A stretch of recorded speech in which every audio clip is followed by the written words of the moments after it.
What up, YouTube? It's your big homie. This video is going to be titled, Are You a Loser If You Live at Home with Your Parents?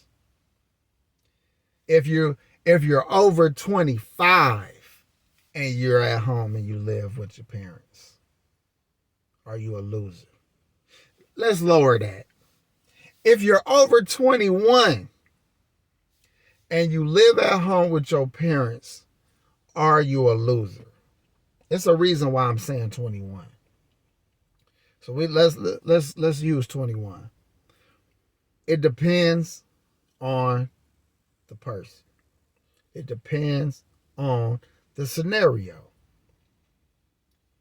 Let me first explain to you who is a loser that's over 21 living with their parents. And if the shoe fits, maybe it's something you can do about this. Or you can at least know you ain't on shit. So if you're over 21 and you don't contribute to any of the major bills in that house, you're a loser. If you are over 21 living with your parents and you are not actively working on your exit plan or your plan to become more independent and move out, you are a loser. If you're over 21 and you are content and comfortable living under the rules of your parents over 21, you are a loser. If you believe in your heart that it is your parents' duty to take care of you and you over 21, you are a loser. So let's just get that off the table. Now you know who's a loser over 21. Now, who is not a loser that live with their parents over 21? A young person that is actively saving or working on a plan to become independent sooner than later. You may be in college. You maybe have been working at a full-time job since you've been out of school and you're saving for your own home or even to move out, not necessarily to buy, but you wanted to get a nice cushion saved up. You're trying to plan where and how you're going to live, and you're just using this time to, to get a head start financially. You're not a loser.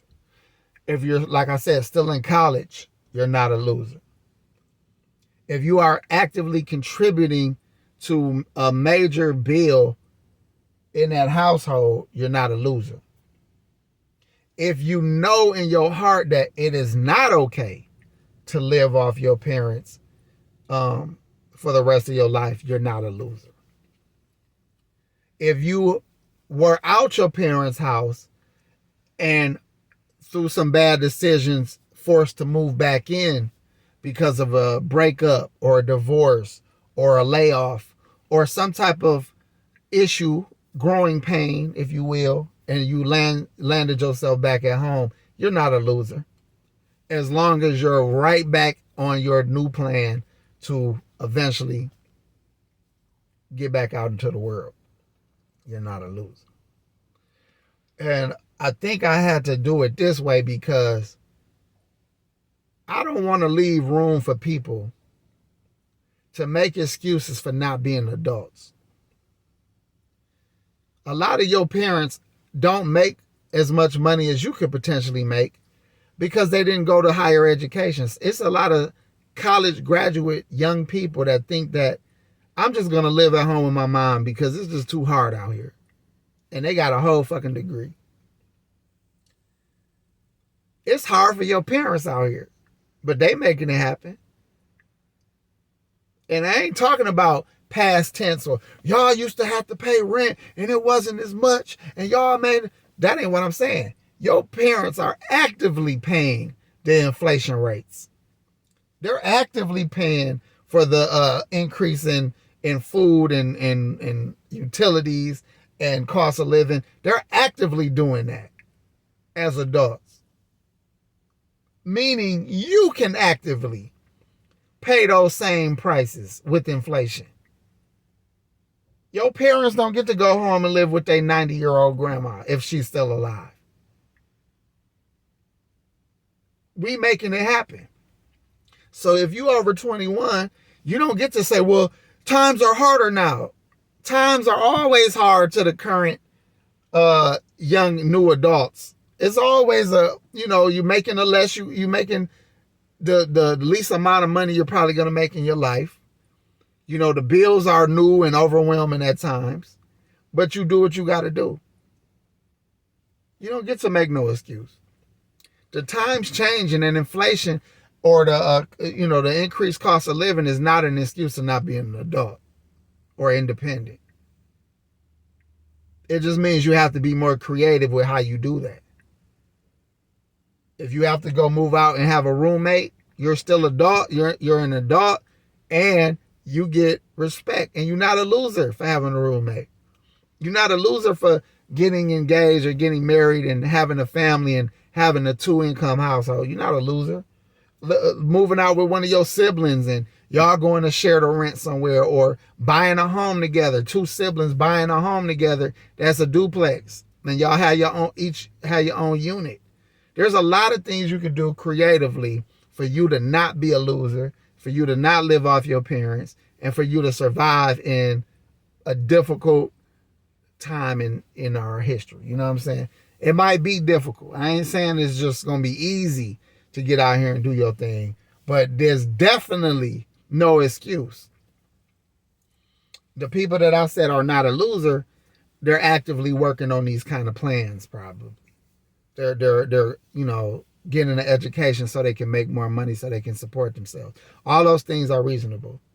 Or unless you have one of those type of relationships with one of your parents where y'all are more like friends than mother and father. Because there's a lot of women that her and her mom damn near can live together like roommates because of their relationship. Or a son or a daughter that lives with their father. Maybe the parents are divorced, but they can live in the same roof and share bills and share the comfort and be comfortable living together and sharing bills. That's not loser shit because you're paying the bills. You're also actively in an agreement with another adult and you guys are taking care of business. That ain't a loser, even if it is your parent.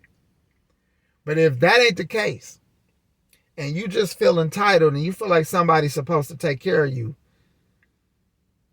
you are a problem. You're not just a loser because you are that. You are a problem to society. You are a waste of space. And if you're feeling this way, don't go unalive yourself because somebody kept it real with you on a fucking YouTube video. Just make this conscious decision. Say, I don't want to be a loser, and I don't want to be a burden or a waste of space or any of that. I want to find out how I can contribute as an adult and then actively do that. You might have a parent or parents that are perfectly okay with you standing there and sharing bills because y'all get along well and you have a sense of community. That's a different story. But make sure you're paying your way. Make sure no one is looking at you like a leech, like you just living off of them and their hard work. Don't be a loser, man. I made this video because I've been seeing a lot of videos and posts about how hard it is to be an adult, and adulting is hard. And I've even seen videos talking about how it's stupid to own a house or rent is ridiculous. All these things are true. That don't mean shit when it comes to the fact that you still got to be grown. You still got to use the wings that you have to jump off the nest and fly on your own. We all had to do it. All the people that are adulting had to do it. All the people that are adults now that are taking care of grown-ass kids are doing it. So if they can do it, with burdens or dependents, then you can do it alone without nobody to take care of but yourself. You should be ashamed of yourself if you think it's hard to take care of yourself when obviously somebody is not only taking care of themselves, but they're taking care of themselves plus you. Plus maybe even other siblings that are younger than you. Plus maybe dogs and cats. So if they can do it and take care of multiple people, then you can do it and take care of yourself. Don't be a loser. God bless you.